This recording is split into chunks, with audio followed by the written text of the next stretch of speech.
Trump faces new character tests as campaign enters final stretch. CNN. Maybe the biggest surprise about allegations President Donald Trump uttered rude dismissals of American war dead was how unsurprising it really was.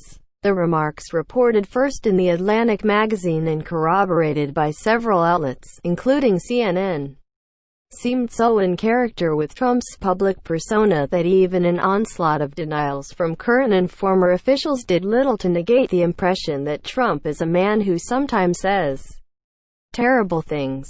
When excerpts soon followed of his former attorney and fixer Michael Cohen's book portraying Trump as a cheat, liar, fraud, bully, racist, predator and con man, the surprise again failed to materialize, even though Cohen had worked intimately with Trump for years. Now, as the presidential campaign begins its post-Labor Day finale, the question has become less about what Americans know of Trump's character but whether they care. Trump appears to be betting they don't. He's continued his attacks on war heroes and generals, even as he tries to claim utmost respect for the military.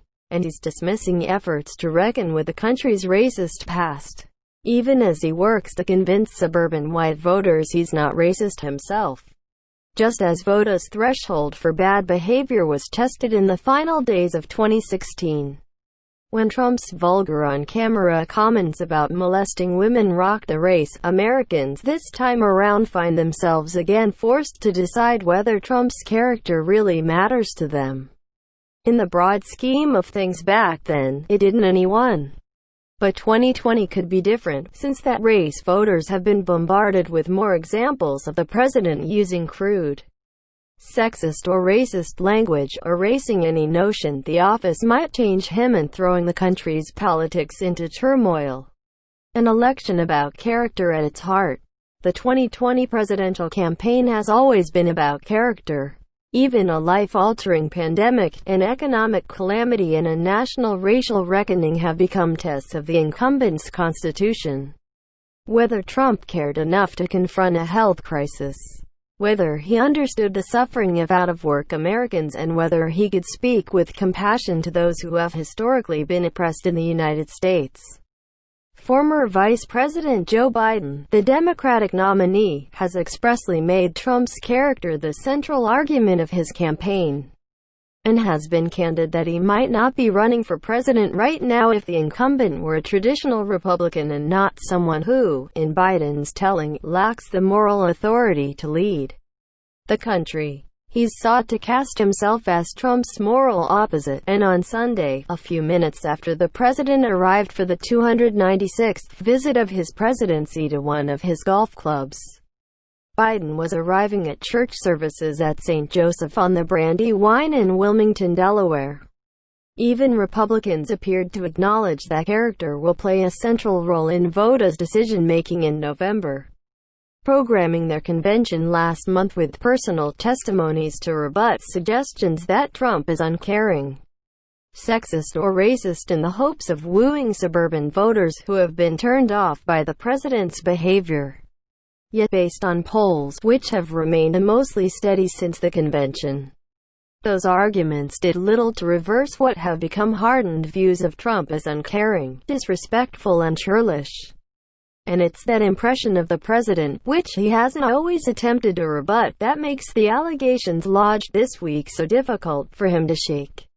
If this is true, it's really reprehensible. The problem is, it is believable given the president's past behavior and statements he made, most notably about Sen.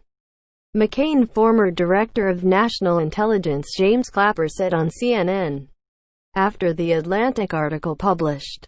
CNN's Jim Acosta reported that a former senior administration official confirmed Trump referred to fallen U.S. service members at the Aisne-Marne Cemetery in France in crude and derogatory terms during a November 2018 trip to commemorate the 100th anniversary of the end of World War I.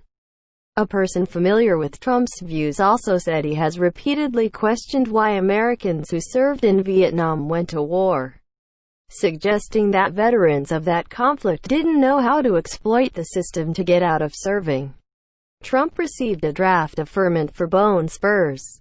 The same source said Trump has also questioned why Americans would sign up to go to war in Iraq and Afghanistan, wondering aloud, what did they get out of it? Trump has been so enraged by the article that aides began lining up statements of denial nearly as soon as it published, people familiar with the matter said.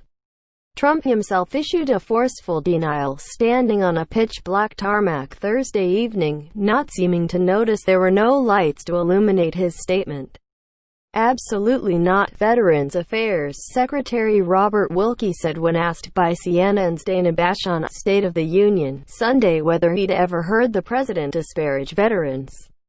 "And I would be offended too if I thought it was true. Hardly anything new, but despite the coordinated chorus of current and former administration officials insistent the president has never been anything but reverent toward American service members, it remains true that some of what is contained in the article has either happened in public or echoes things the president has said in the past. Even in his attempts to rebut the allegation he disrespects U.S. military members, Trump lashed out at his former chief of staff John Kelly, a decorated retired Marine Corps general, and took a swipe at the late Senator John McCain, whose treatment by Trump was a central element to the Atlantic story. Similarly, the depictions of Trump as racist contained in Cohen's book would seem more revelatory if the president hadn't fomented a racist conspiracy theory about his predecessor or repeatedly insulted his black critics' intelligence. In his book, Cohen recounts Trump ranting about Barack Obama after he won the presidency in 2008, quoting him as saying, "Tell me one country run by a black person that isn't a *thole. They're all complete *seeking toilets." After Nelson Mandela died, Trump allegedly said of South Africa that Mandela *seeked the whole country up. Now it's a *thole. *ck Mandela. He was no leader. It's accounts like that which prompted Republicans to line up the roster of African Americans during their convention last month to insist the president is not a racist and cares about racial harmony. But since then, Trump has dismissed the idea that structural racism even exists in the United States, including during a controversial visit to Kenosha, Wisconsin, where police shot Jacob Blake, a black man, 7 times in the back. Asked by a reporter whether he believed systemic racism exists, Trump chose to focus instead on violence occurring during demonstrations. On Friday, Trump seemed to codify that view into federal policy. His budget chief instructed heads of federal agencies to dramatically alter racial sensitivity training programs for employees, saying funding would be pulled from sessions related to white privilege and critical race theory, which he deemed un-American propaganda.